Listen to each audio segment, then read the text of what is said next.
পেঁয়াজ কুচি,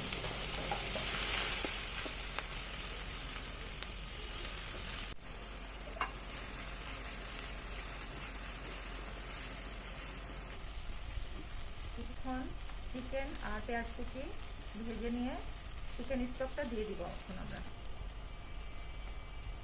যেহেতু এটাতে কর্নফ্লাওয়ার আছে এর জন্য আমরা আবারও একটু মিক্স করে ভালো করে মিক্স করে নিব।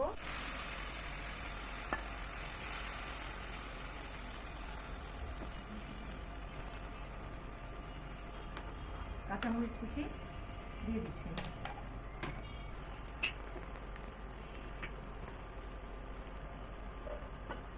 এক টেবিল চামচের মতো টমেটো সস দিয়ে দিচ্ছি।